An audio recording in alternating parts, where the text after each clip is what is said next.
some people will say I'm a bitch and some people say I'm the best person ever. Yeah. Both are right Yeah. because they get the version they deserve, I think it said. Yeah, that's great. And I thought it's so true. So true. Those that take themselves absolutely seriously seem to come unstuck. But they're the people I found that are unsure of themselves. Yeah. You've got to be assured in who you are. Do you believe that we should introduce a more well-being program at work? It's normal to talk about people. It's normal to have issues, to go home and talk about your work and, you know, somebody got on my nerves. The sooner you realise that people will talk about you and that's okay. Yeah. And it doesn't matter. Absolutely. What would you say to women that were just like at a crossroads, struggling? Where do they go next? Because skin isn't just skin. It's your story. And I'm here for it. I'm Kelly Sainer. Are you ready for some barefaced chat?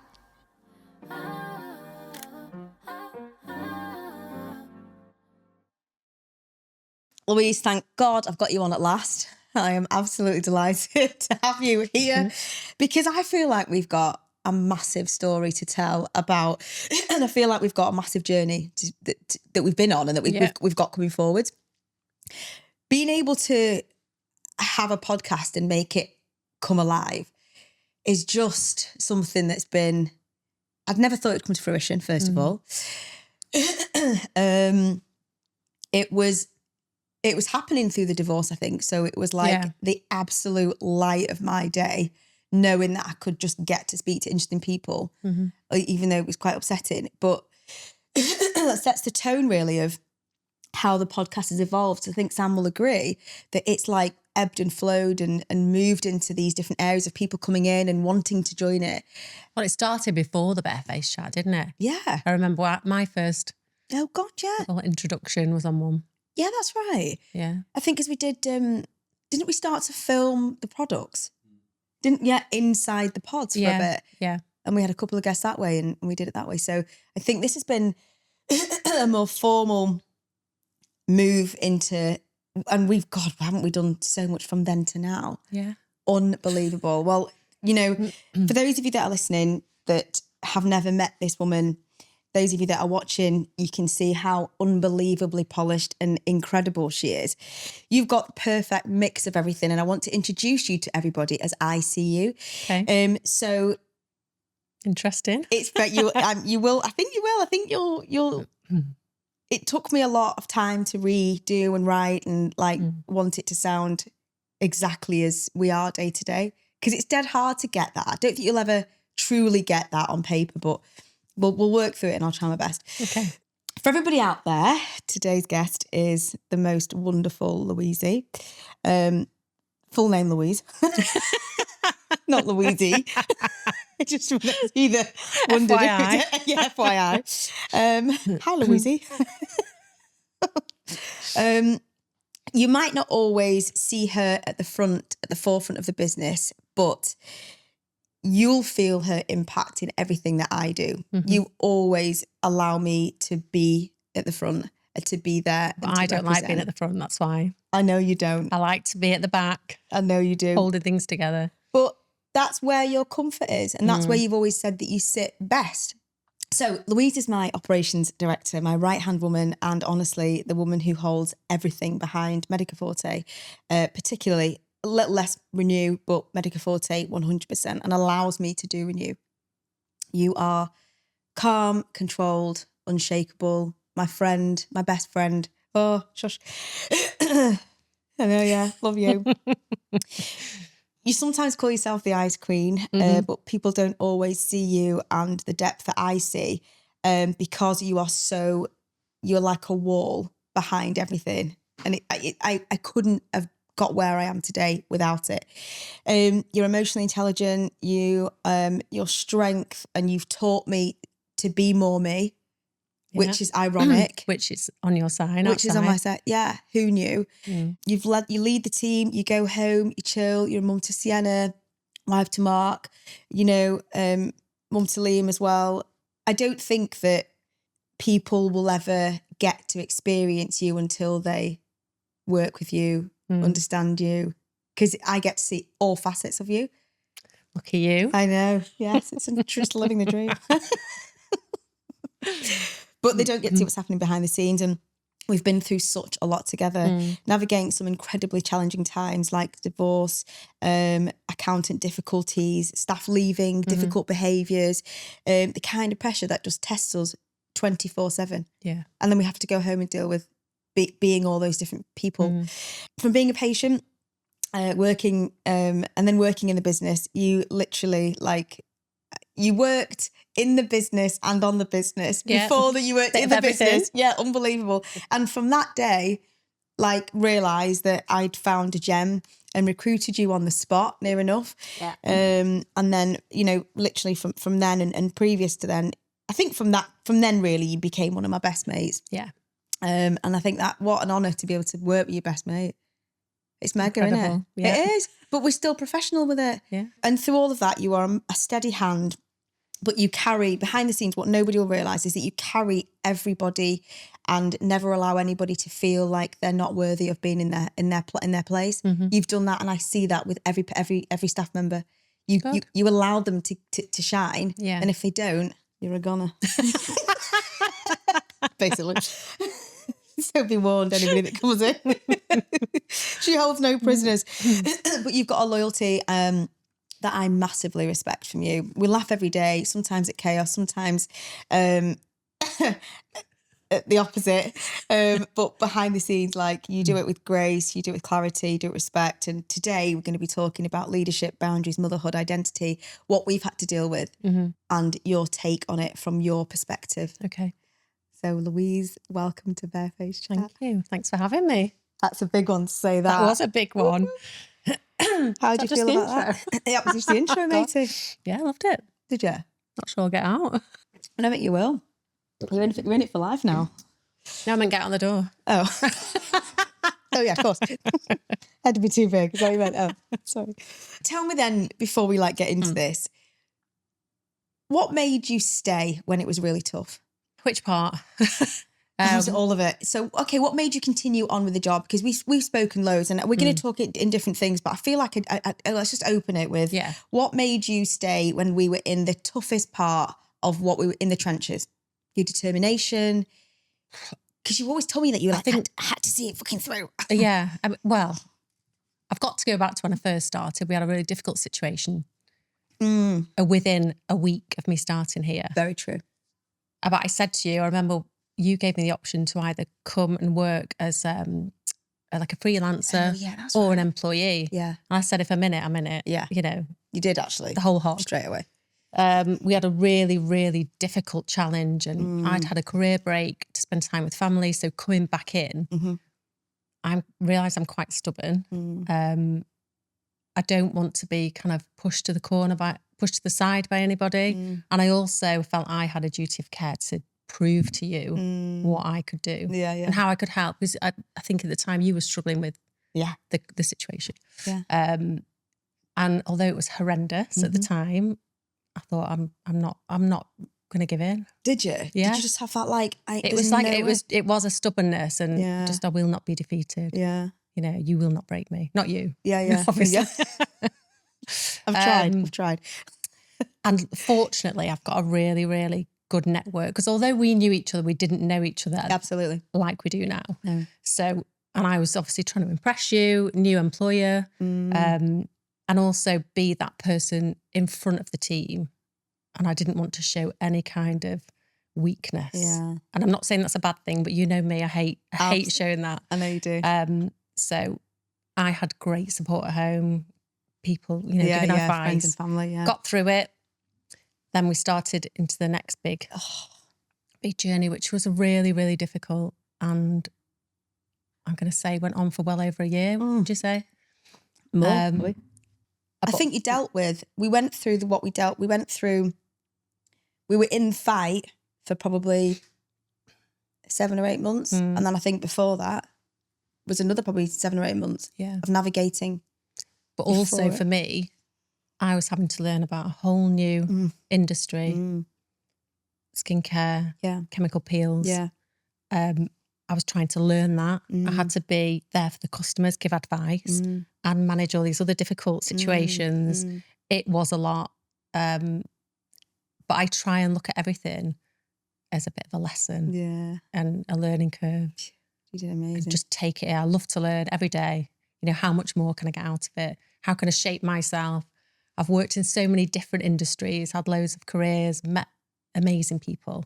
And I just take every day as it comes, literally. Wow. I might bring it on. It's so unusual what we've been through. So unusual that when you take stock and think about every little bit, one thing, a lot of people will be like, crumble. That was a lot. Yeah. Never get over it. That was a lot. They're like, right, come on. Yeah, off we go. 100%. Yeah. But I think that's testament to both you and I. Yeah. I've had nothing but determination and resilience. In fact, probably made me stronger going through that. Yeah. Because I felt unshakable, but at times absolutely on my knees. Yeah. But I would never show that. So I think there's a parity there between us. Yeah, definitely. Because I don't think people think that's what I'm like. No. But you know, you've sort of said this, but it doesn't come across. I've seen that side of you, as you have with me. Yeah. The other side. But united. Yeah. You know. 100%. We stand tall. We stand tall. Jeez. Free the people. You have to though, and you've got to have a bit of an alliance at work. And when you're a leader, you have to be that strength. Yeah, definitely. At the top of the business. Yeah. Because even though staff members aren't directly involved in any kind of issue, when you work together the way that we do, it does filter down. It does unsettle people. It can't not, can it? It can't not. And you've just got to make sure that you are there as the strength and reassurance for the rest of the team. 100%. But yeah, people need to truly understand like what's bonded us, what's brought us together, how we've managed to, you know, supersede overall odds, really. And we'll get to that a little bit. But let's first talk about you. I want this to be about you because I think you've just led the most fascinating life, and I think we want to get Sienna's story out there as well. I think that what you've experienced, what you've done. When we first met, we were talking about doing a business together. Yeah. Weirdly, that this would happen now because I wouldn't have forecast or predicted that you'd be in it. No. I was genuinely thinking, oh my God, this woman's amazing. You're doing a vegan business? I'll do it with you. With a children's vegan business. A bit of that. Absolutely. For those that don't know who you are and that are listening, that want to know more about you, because I think this is really interesting for people on the outside that want to understand our business, PRFKT and Medica Forte and who you are. And people that perhaps know you as acquaintances will be fascinated to know a bit more about you and how you juggle unwaveringly the life that you've got. So explain who you are, first of all, and the different roles that you've got. And then I want to talk about like you as the calm, controlled, capable person in a very in what has been a toxic workplace into a non-toxic workplace into now what we've got. Because I never thought I'd run my business with any level of toxicity at all. So for you to come in and just go, amazing. You're all gone. You all got it. Was just brilliant. So first of all, tell me or tell everybody listening about the role that you do right now. So my role here. So I'm head of ops for Medica Forte, which is a really exciting job at the minute. Yeah. I mean, it's like there's so much to it, isn't there? There's so many different... It's like, where do you start? Where do you start? So basically it's leading the team, making sure that you've got everything you need. Yeah. Now it is just solely run by you. It's a lot easier. So making sure the accounts are where they need to be and that basically everything that you've wanted to do for the last God knows how many years, I can make happen. And that's what drives me. I think because you've had all these ideas for so long and not been able to get to where you want to be, it's just like, well, let's do it. Does work feel like, is this a role that you had envisaged? No. Or not at all? No. Where did you think you were going to end up? Because you had your hiatus, didn't you? You worked quite high up in schools and business. Yeah. Then obviously Sienna, and then you had some breaks and... It's different. Well, I did business studies at college, which I didn't love, to be honest. It was just kind of like, what do you do when you leave school? So, well, I'll do business. Yeah. I hated it actually, to be fair. Whereas when I look back now, I think, God, it's so interesting. Yeah, because I love that side of things now. Yeah. It just wasn't me then. So did various kind of admin jobs and then went to be cabin crew, which I think was a game changer. Yeah. Because I absolutely loved it.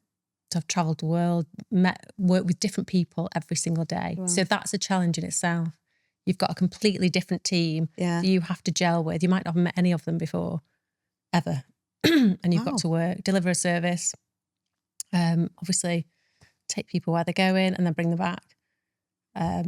So I did end up being senior cabin crew and then went on to be performance manager. Yeah. So more on the ground. And was that I just loved it. Pardon? Was that a choice? Yeah. Yeah. Okay. Yeah. Well, I was struggling with when I had Sienna, so 2 children. When I had my second, it was really difficult being on standby, having the early mornings, late nights, getting childcare. It was just a bit of a headache. So the ground job was better. And I think I always knew I would leave that role. Yeah. But being cabin crew, you're not really recognised in a lot of industries, even though it's such a challenging role. Like I would employ cabin crew tomorrow, anybody to do any role because they can basically do anything once you've done that job. But putting that across in a CV is really difficult. So having that performance management experience in the office, which was managing sickness, people's performance, disciplinaries, investigations, was really, really useful. Yeah, I bet. Loved it. How interesting. Loved it. So I did that for 10 years and then I thought, what now? Because I used to work at Birmingham and Leeds, needed to be back at home. So I went into education. Just by absolute chance. I saw a job for a trust initially and I got a job in their office, kind of doing office management roles. And it went from there, really. That suited me because of the school holidays. Yeah. Suited the family. Loved that. But again, really challenging role. Massively underpaid. School business management. Sienna had some health issues. Yeah. As you know, my daughter. So I had a career break to have time out with her. And that's when I just did a bit of dog walking, house organising. Yeah. I came here to organise the offices. And then after about 1.5 years, once things had settled, I decided it was time to get back. I missed having my career, almost my identity. I was going to say, was it a sense of purpose? Obviously your children give you a sense of purpose, but you can't lose you in it, can you? I loved it at first, but I hated not having my own money. I hated not being that person that I kind of knew, and I don't know. I just loved being in that kind of role where you feel like you're making a change, you're helping people, you're organising systems. It's all. I've always been a bit of an organiser. Yeah, we love that. That's the best bit about you. So, yeah, and then we had the conversation. Here I am. Yeah, amazing. Well, that defines you massively. I mean, you wear like a gazillion hats 24/7. Yeah. You know, you for all of, you know, what you do here, you go home and start again.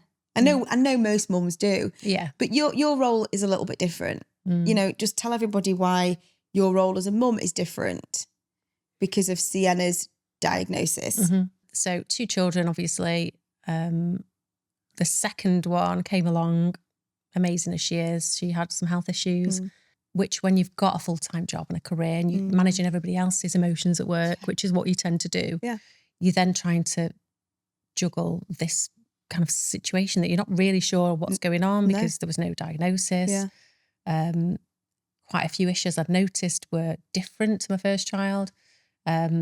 Raising them with friends, family, doctors, people were just kind of like, you know, she's fine. Oh God. She'll catch up in her own time, you know, she's small for her age, all these things start to make you doubt yourself. Plus you're also exhausted, which most parents are. And I think everybody would say that. You're just knackered all the time. Yeah. So having to also, what I found difficult was having to ring and chase and research while I had a full-time job.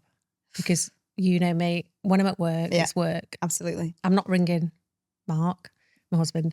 I'm not ringing the kids. I'm not doing anything else. I'm working. And then when I go home, that's when I can concentrate on family. But doctors are closed then, schools are shut. And then I'd almost get into this vicious cycle where work was becoming first priority. Yeah. And that's when I realised something had to change because that just wasn't okay. No.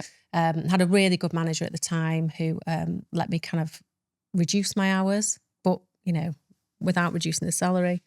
So I managed to kind of get things going with my daughter.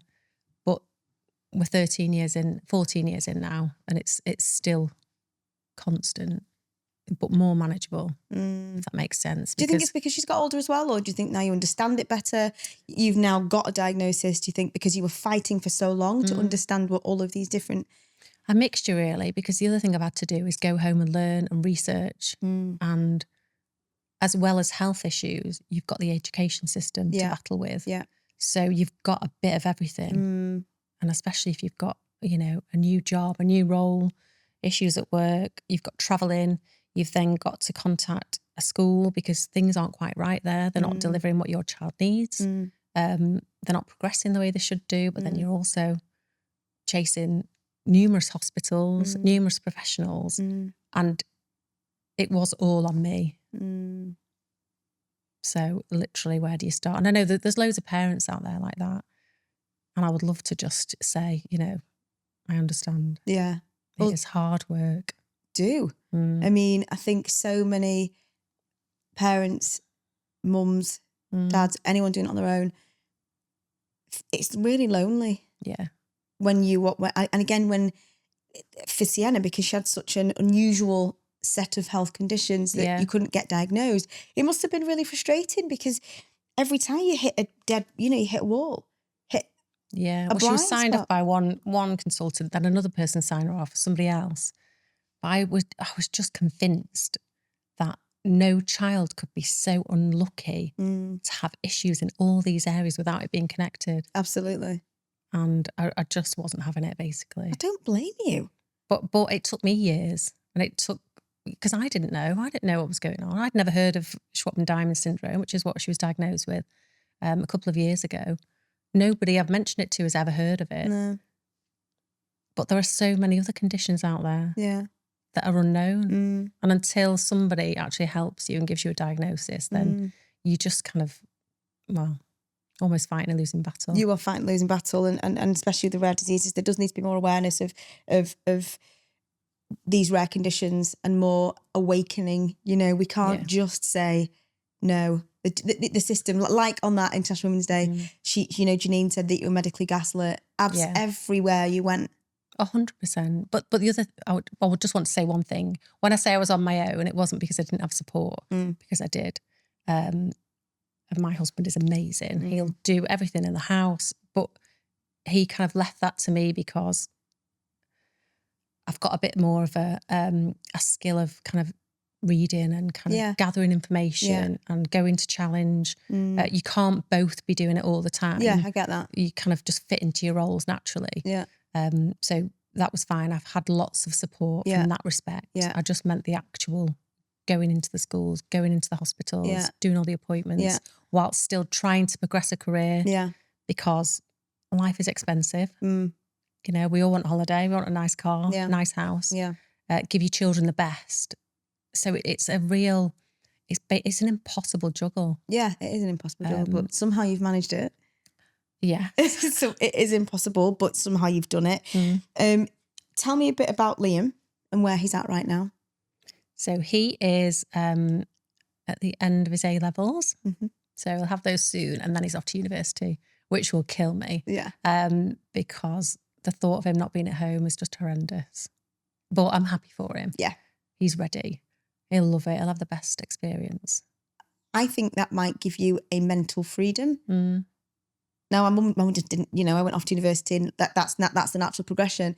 But you've had such intensity for so long.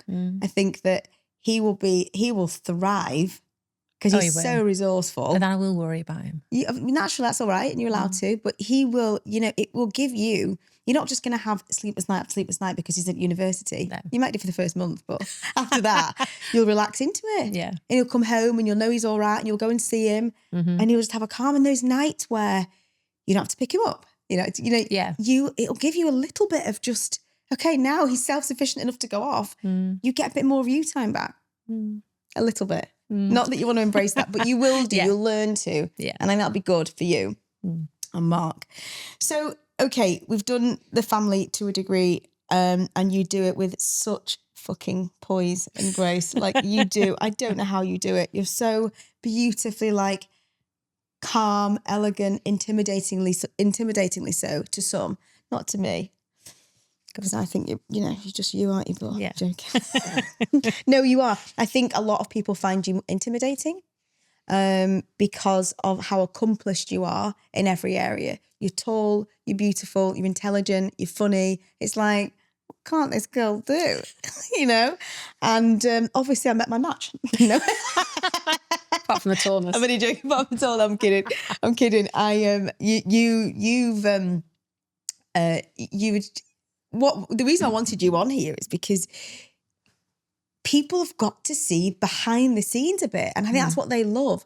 But nobody gets to see you, the you that I see. And I just need to talk to the world about that.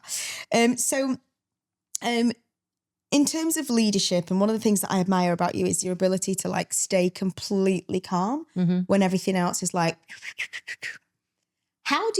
is this something that you've taught yourself? Because I know that when we met, and I think lots of people think that there's, you can't be a powerful leader and be into Reiki. I'm very, very spiritual, hate that word, wooey and all that. How can you do that and be a leader? In fact, that's taught me to be the best kind, to go inward, do the work, do the growth, do the healing. You did, when we first met, maybe it was you opened this world to me, but when you did Reiki, I was a bit like, you do Reiki? What? It was a bit of dry jarring because it's not how you presented. But that was a misconception of mine. And I've grown up, I can't judge any book by its cover. That's what that teaches me in that room 24/7. But you did it, and I remember you said you did a tree hug once. Anyway, when I did it, I loved it. Really random. Absolutely loved it. Yeah. Amazing. So how do you do that? How do you marry that side of you? So one of my friends who I've known since kind of mid-20s has been a real influence. And, there've been periods of time where I've not seen her and, we were close and then we kind of weren't as close. Now she's had children. We kind of come back together a bit. And I did work for her for a period of time. And there's nothing she won't do. Really? She's gone off, done an Ironman, learn how to train that, and then, I'll be a coach. And then, I'll teach people how to, ride bikes. Yeah. She taught us that she went on singing lessons and learned how to sing. There's nothing. And she was a real inspiration because I thought, well, why can't I do it? Yeah. Of course you can do it. Yeah. And she said to me ages ago, you can do any job. I'm like, can I? Yeah. Really? Yeah. And I've always kind of put her on a bit of a pedestal as well. And then it's strange, like when you talk about me, it's strange to think that that's how I'm viewed because I just don't see it. I see it more now because you tell me a lot, which is very nice. And a lot of my friends who have seen what I've done for Sienna and how I've managed that and just life in general do give like such lovely feedback. And I think that helps. But that's why I just think, well, why can't you do it? And having a child that struggles with things and, maybe can't do all the activities that the other children can do, can't do the, what I would say is the usual stuff. I just try and say to them, well, why can't you do it? We'll find a way. We will find a solution for you to be able to do that like everybody else. With the Reiki side, why did that make sense? The Reiki started to help Sienna. Right. So before a diagnosis, I was looking at all sorts of treatments. So I started to go down the holistic route. Yeah, that's right. And I was having a career break at the time. So I just thought, I'll do a course. See if it will help to heal her because of all her anxieties, I just thought that's got to be having a negative impact on her body because of all the like adrenaline going around all the time. She was constantly in the fight or flight. As it happens, she absolutely hated it and just wouldn't sit there. I think went through all this. I did one session. She was like, oh no, I don't like it. Oh. Now, it has helped at times when she's had bits of pain. We've just kind of done an instant, let me just hold your knee, especially during operations when she's trying to heal. And I don't know if it brings a calmness. I'm not really sure what she gets out of it. But she didn't like the full like Reiki treatment. Why? There. Just felt, I think because she could feel the energy. Yeah, I was going to say. She just didn't like it because she's very sensory. Yeah, she is. It was too much for her. Yeah. And she'd get bored. Wow. What did it bring to you? Calmness. A bit of a fascination about the science of the world. Yeah, absolutely. How everything's linked. Yeah. Teaching how to meditate, which I'd never done before. Yeah. Also, I had loads of lovely friends that let me practice on them. So it was amazing to hear that they'd felt something. Yeah. And had a couple of clients. One of them actually had a really kind of good health benefit from it. They used to come regularly, which was lovely. So yeah, it was amazing. That's crazy. And I you know what I think of all that. I think it's phenomenal, fascinating, interesting. I don't do it anymore though, on other people. No, I know you because don't. It takes a lot. I just don't know how you can do that alongside other things, because it takes a lot of preparation, like mind and body, for you to give that other person everything that they need. But don't you think it'd be a real nice mix of what you do even now? I haven't got the time. I haven't got the time. No. Would you not prioritise the time?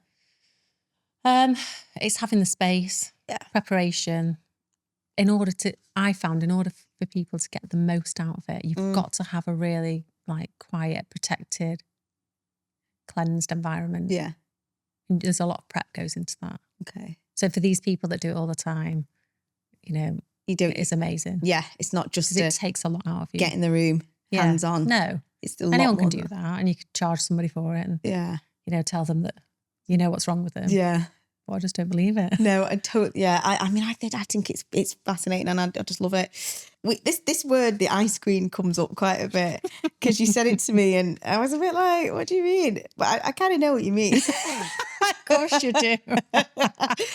But I think because you've been labelled, or you've said this to me before, like I get, where do you think that's come from? That's come from my husband. Why? Yeah. Well, I know why. Yeah. And I think I've mentioned to you before. You have. If you are unkind to me in any way, shape or form, and it's not warranted, then I'm just not interested. Yeah. I'll just shut down. Yeah. If you're open and you're kind to me and, we have a kind of rapport, then you will get the absolute best version of me. And I read something recently that said, some people will say I'm a bitch and some people say I'm the best person ever. Yeah. Both are right because they get the version they deserve, I think it said. Yeah, that's great. And I thought it's so true. So true. So true. Well, I think lots of people that are like guilty of people pleasing. I was just about to say I'm not a people pleaser. No. But I think that's because I feel assured in myself. I know I'm a good person. I don't need to please anybody except me. Well, I think that takes a lot of time for some people to get to that place. Yeah. And that self-assurity. And I think that you've got to really balance like ego with not too much self-assurity, enough of it. I've been guilty of people pleasing. I'm definitely a continued work in progress. Yeah. And understanding what tips the balance of self-assured and not too self-assured, and don't be too much and don't be too little. And I find all that really difficult to juggle, and it used to consume me. But I don't have anybody that I look up to, but when I find somebody I look up to, like I look up to you, I have somebody that I can see. It's almost like, that's who I want to be when I grow up. But you were surrounded, unfortunately, by somebody that questioned almost who you were and your worth. I've not had that. No. I've got an amazing husband who puts me on a pedestal every day, even though he calls me the ice queen. He's very self-assured. Yeah. And that's probably the foundation, to be honest. Amazing. Apart from my dad when I was little, and I think it was an issue at school where I've been left out, and he just said, always be happy in your own company. And I've just never forgotten it. And I genuinely am. Yeah. Everyone can go to a party and I could be the only one that's not invited, and it wouldn't bother me at all. Okay. I don't need to be included in everything. And I quite like to be on my own. That's an Probably amazing a bit too place. much. No, but I think a lot of women would find that tricky. So it will be difficult for women that don't feel like that to think, I'd love to feel like that. I'd love to feel like that. I'm certainly there. Yeah. I don't need to do or be or everything, be anybody I don't like everybody. They shouldn't like me. Laura and I spoke about that before. She's like, I've realised I don't like everybody. No. So I don't want everybody to like me either. And that's the people pleasing. But it's normal. It's normal to talk about people. It's normal to have issues, to go home and talk about your work and, you know, somebody got on my nerves. If we weren't doing that, that's when there's an issue. Yeah, very true. You have to go and talk about people in your day. Yeah. And the sooner you realise that people will talk about you and that's okay. Yeah. And it doesn't matter. Absolutely. And that's the thing I found about leadership and moving into a different space. I'm happy. I'm totally happy. Yeah. You know, all the decisions I've made, I'm happy and settled. And I want to thank you for being a part of that as well. So some of the ways that you hold boundaries and that you move through the business and that sort of epitomise you. Do you think that allows you to be the best version of you to Sienna, to Mark as a leader? Like, is the bits of what you do that you take from each bit that make you better at each part of you, each facet of you? Because when I do my mindset shit stuff, love it. I find all of that really fascinating. Yeah. Like we delve really deep, and you're so calm and collected and cool. How like it feels like you've got all your shit together all of the time. Have you or have you not? Not sure how I answer this. I know, yeah. It's my boss. This is a free reign. This is a free reign. Not always. What I'm really good at, and a skill I've developed over years, is delegating and learning that you can't do everything yourself. Yeah, absolutely. And I found working with so many different people, most people find it really hard to ask for help. Yeah. Or give over a part of their role. Yes. They'd rather struggle and you know, get behind because they don't want to seem like they can't manage. Yeah. And that's just not good time management. It's not good management of yourself. Yeah. You've got to share the load. Yeah. Which I think I do well now. Yeah. So most of the time I've got my shit together. Yeah. There are days, of course, when I think, oh God, you know, I've not done that. Yeah. And there are so many different parts to my role, as you know, that you can get really engrossed in one part and miss a bit. But that's why I like my days working from home. Yeah. Because I'll sit and I'll go through my emails, I'll go through projects, I'll have a look and I'll think, where am I up to? What have I not done? What am I behind on? I'm really good at prioritising. I look forward over the next few weeks and I think, right, well, that needs to be done, this needs to be done. And I will share it out with the team. Since we've moved to the new offices, we're having Monday meetings and we just regroup every week, make sure we're on track. Love that. To meet your KPIs. Love that. So, yeah, and we've got a really good team. Yeah, we have got a really good team. But we've done that together. Yeah. Because it was tricky at first. Very difficult. But we've managed to get everybody together and they are all amazing. On board. Yeah. Working towards the same And that's goal. really important. It's huge. But it's also important that they respect you as a leader. Yeah. Which we've worked really hard to earn that, I think. Are we there yet? 100%. Do you think? Yeah. I doubt it sometimes. Nailed it. I hope so. I hope so. Yeah. I think we're definitely where we want to be right now. I think there's always work. You know, I will never be, I've never settled. No. There's always work to be done. Yeah. There's always stuff to do. And I you know, but that's cool. So moving on from that then, we've talked a little bit about Sienna and a little bit about your life at home.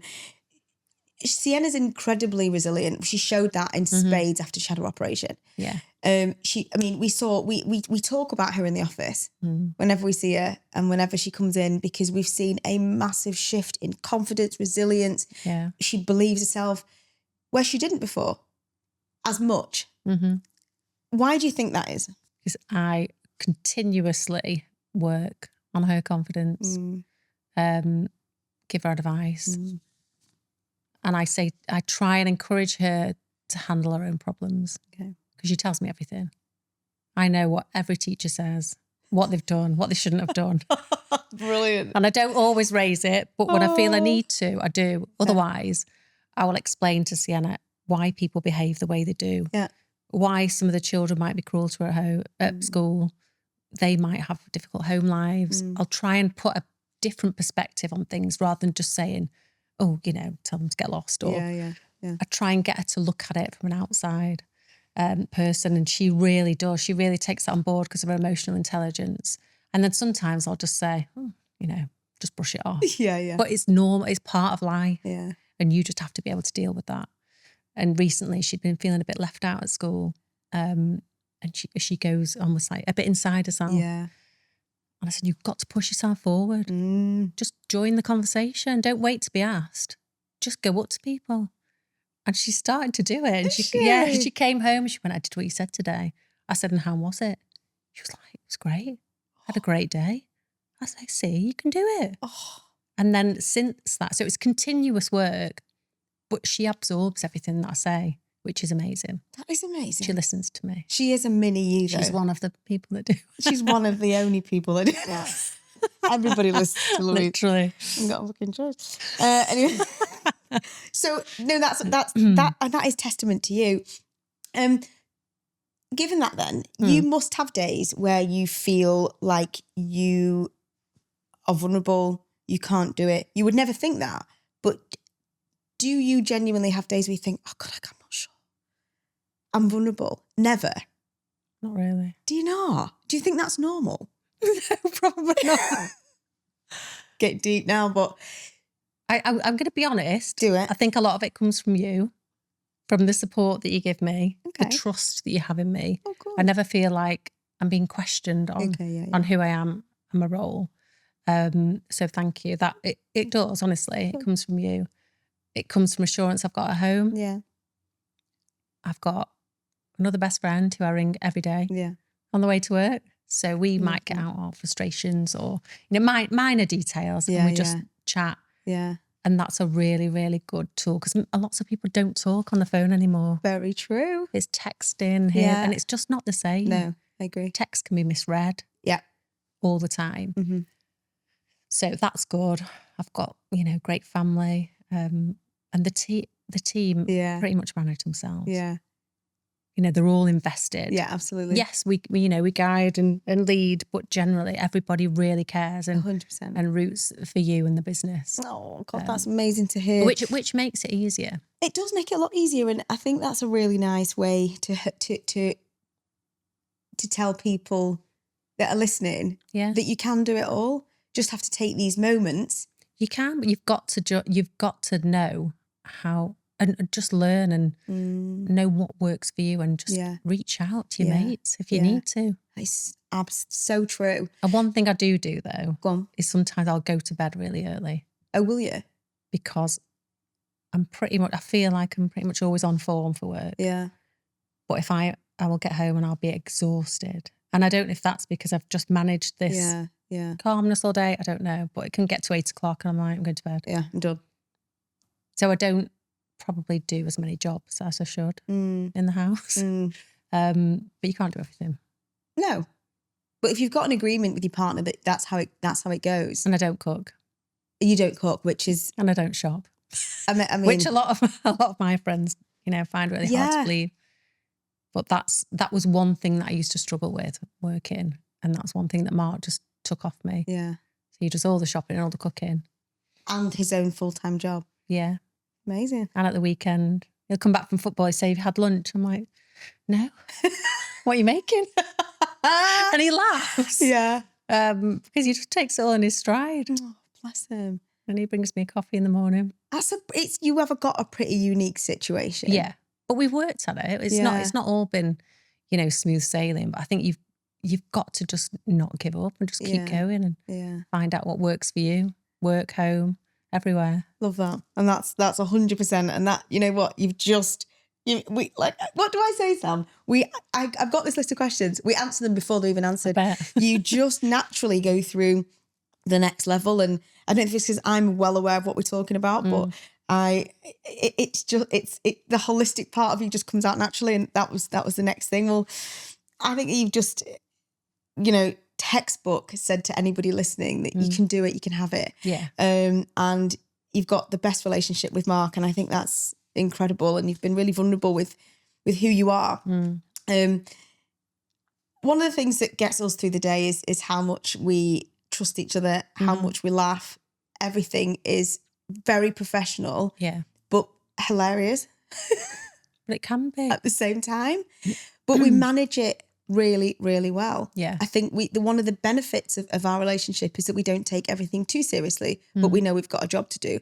And I take my role extremely seriously. Yeah. But I think given our personalities, it's important that to keep us grounded, we don't take life too... Those that take themselves absolutely seriously seem to come unstuck.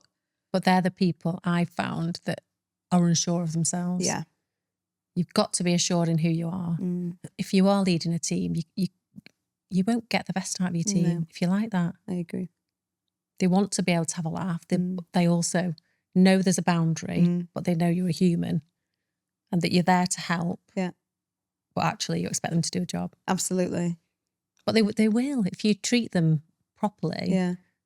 And they feel like they're being led, they will just get on with the job. Yeah, 100%. I agree with you. I think this is what makes our relationship stronger, the ability to just hold that little space for humour and laughter between us, because I don't think we do it. We've had such a lot happen, heaviness along the business, the meetings that we've had, the times you and I have looked at each other and like questioned one another. Yeah. You know? But that's just testament to any relationship. But I said to you, it's normal. Yeah. And through the changes of the business, I said there will be times where we disagree. Yeah. And we will question each other. We don't as much now. No, I don't think we understand each other more. But there was a period of time where you probably thought, you know, what's she talking about? And I was thinking the same. Yeah. But you would make me talk about it. Absolutely. I would be like, I'm fine. In fact, not talking about it. And I do that at home, and you do what Mark does, push me to tell you how I'm feeling. Yeah. And then once it's all out and everybody says the piece, then we move on. Love it. And you have to. And you can't. Yeah. You can't. I'm like that in every area. But again, it's normal. We're humans. We have emotions. We have feelings. Yeah. You know, just thrash it out and let's move on. Yeah. Some people, though, just really like struggle and hold it and cannot move forward. Yeah. It says more about them, I think. Well, it does, yeah. Okay, so you were doing a lot, you stay grounded. You know, you sometimes have a meditation at work and you sort of practice these things, and you've said it's important to go to the gym and do you believe that we should introduce a more well-being program at work? Because you do literally in the middle of your day, you've been known to get in your car, have a meditation. I don't know how you do it. You switch off, have a 10-minute meditation, but you can do it. But you're quite disciplined like that. Do you think that everybody should be doing that? To stay grounded and connected. But it's also for health that you can sit at your desk for 8 hours. You can eat at your desk. But then you go home and you are exhausted. Yeah. And you will start to have issues with your back, your knees as you get older, because it's just not healthy. You've got to be up and moving around. You shouldn't eat at your desk. I've been, guilty of it. 100%. Yeah. But I think that's why you have to lead by example. Yeah. You have to be seen to do it, to make everybody know that it's okay and you can do that. Because a lot of employers will just let you sit there and eat there and let you work through your lunch and stay late. Whereas I just don't think that's healthy. You've got to have a good work-home life balance in order to be the best version you can at work. Yeah, I agree with that. And I fully appreciate that. I can see it. Given that then, what would you say to women that were really struggling? Would you say move jobs, get out, do more self-care? What would you say to women that were just like at a crossroads, struggling? Where do they go next? I would say look at home first. Yeah. Have you got the support you need? Because if you haven't got that support in your partner or in your close friends or in your family, you need to find it. Or, reach out for some kind of helpline. I don't know. Whatever help is available. Then you can start to look at your work, your job. But it's got to start at home. And you know that more than anybody. Absolutely. You do. That's where the changes have been. Yeah. Being able to be free, to move out, very, very difficult divorce. But I saw that from day one when I came here. Yeah, absolutely. And you were struggling to make that move. Yeah, 100%. For various reasons. Yeah. But I knew the minute you got out there, it would just be different completely story. Different story. And that's what with the Mindset Coach we're working on, bringing this authentic story, like not trying to hide behind it, saying it didn't happen, owning it. Yeah. Not naming and shaming anybody, but this was my version. This is my version of reality. Yeah. This is what happened. And things are different. And thank you to you for being able to see it and do it. But growing up then, do you think that before even starting a role, your life, you'd got a plan? Do you think you were always sort of this secure when you were younger that took you through this path? No. Do you feel like that's something that's developed in you? Yeah, with the definitely. experiences that you've had. Yeah. Some people say, "Oh, it's always this way, and I'm that way," or I've always been shy, or they go the opposite. I think you change constantly, and it can be your current partner. Yeah. I think people change every time they go to a new job. Yeah. A little bit. Yeah, absolutely. Not majorly. You still have, elements of you, but you adapt to every situation. You change when you've got children. Yeah. When when you get a lifetime partner, get married, whatever. I think you change all the time. Yeah, I agree. And that's okay. I think it's good. You don't have to be the same. No, completely agree with you. Evolve, that's just human nature. Absolutely. And people are stuck. People feel stuck. Yeah. Struggle. Yeah. Some people stay in the same. I worked in a school, and some people had been to school there, then gone to work there, and they were kind of in the 50s. Oh. They'd never experienced life outside of that environment, but you can tell. Yeah. You can tell in their behaviours and the way they are. And I just think, wow. Yeah, it's comfortability, isn't it? But they're happy. Or they're happy. They think they're happy. I don't know. They appear it. It might suit them, which is absolutely fine. But no, it's not for me. No, I agree. We're constantly moving. We've already talked about a lot of this because, what do you hope from Sienna? What do you hope Sienna learns from watching you? What does it mean for you to be a woman today? You don't need to answer this because you've answered it. You are the epitome of a modern day woman. I think you, without saying it, you say a lot. Okay. I think it's just that like quiet power that you've got. I've learned to kind of like not always speak. You don't need to speak to be heard. It's even sometimes it's more powerful to say nothing. Yeah. So going forward, where do you see yourself in 5 years' time? Ooh. Tricky one. Hopefully in the same position. Yeah. I would like us to have achieved everything that is in your head. Well, if I know it all. Sure, there'll be something else next week. Just with a bigger team. Maybe slightly more out of the day-to-day than I am now. Okay. In my house with my extension. Yeah, absolutely. A little camper van. Yeah. Pretty much where I am. Yeah. 10 years time, retired. Yeah, absolutely. Yeah. More freedom. Yeah. Yeah, absolutely. Or part retired, not sure yet. Oh, what? Part retired? Partly retired, yeah. I think, you say we'd struggle. I don't know. Maybe we wouldn't. Maybe we'd lady this. It depends where you are, doesn't it? I think if you'd had like 2 or 3 days a week off, you could fill it. Oh, yeah, 100%. But it is our purpose. It's our drive. We're on a mission. We're on a mission and we're not giving up. Nothing is stopping until we hit it. Absolutely. A closing moment then, when everything's stripped back and you are sat at home in your gym jams. Yeah, as soon as I get in. As soon as you get in. Literally get changed, which I think most people do. You've said to me that you settled, but who are you at your absolute core? Calm, collected, cool. I've given you all of those words. Is that who you see yourself as or not? I think I do now. And I'm not saying that thinking, oh, look at me. It's just, like I said, I've managed to get, my home life is really, I am very lucky. I know that. It's very calm. People will say that when they come around to my house. It's a calm environment and that's how I like it. That's why I like clean desk policies. Yeah. I find lots of stuff around me, it just creates noise. I'm not saying, I am naturally untidy, believe it or not. Really? Yeah. I'm not a naturally tidy person. I'm a crap housewife. Genuinely.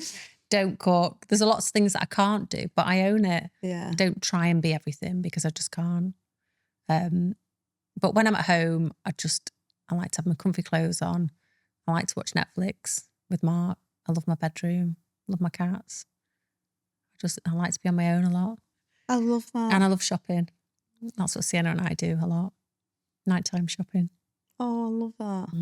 That's so and nice. go out for half an hour and spend, 200 quid. Yeah, I love that. That is so nice and so calming to hear. I don't go out a lot. I'm not really fussed about, girls' nights out, girls' trips. No, same. I like to be at home. Yeah, I'm a real home bird. I know I do a lot, but I've got to come back to home. Yeah. Because it really settles me. Yeah. I feel much more like at ease. I do. With myself. So I hear that, and maybe that's a real parity that we've got without even realising it. And I look nothing like this at home. You look, do not? No. Hair up, pineapple. Yeah. Literally the homeless look. But I love it. Yeah, but and then look at you at work. It's a real switch between the two. I think that's mega. I think that comes from cabin crew. You're putting your work clothes on and your face is almost like your armour. You're ready to go. Yeah. If I was sat here looking like I do at home, you'd have a different version of me then. Yeah. I wouldn't feel as confident. Well, it's funny actually. We were talking about, the other business that we're doing, like in a couple of podcasts today. We were talking about the makeup look. Yeah. When you take your makeup off, and we always say this, and come, don't look at me, I have no makeup on. Do you look at yourself with no makeup on and think, do you recognise yourself with no makeup on? No. I don't either. And I think that's really... Especially now I've started to age. Yeah. It's really shit and really sad that we don't. I know. But I don't. I look completely different. And it's eyelashes are the main thing. You what? Eyelashes. Yeah. Yeah. I think that's true. And I used to think, oh God, how could she go out with no makeup on? Yeah. Why has she not painted her toenails? Yeah. And now I think, you go, girl. Yeah. I do.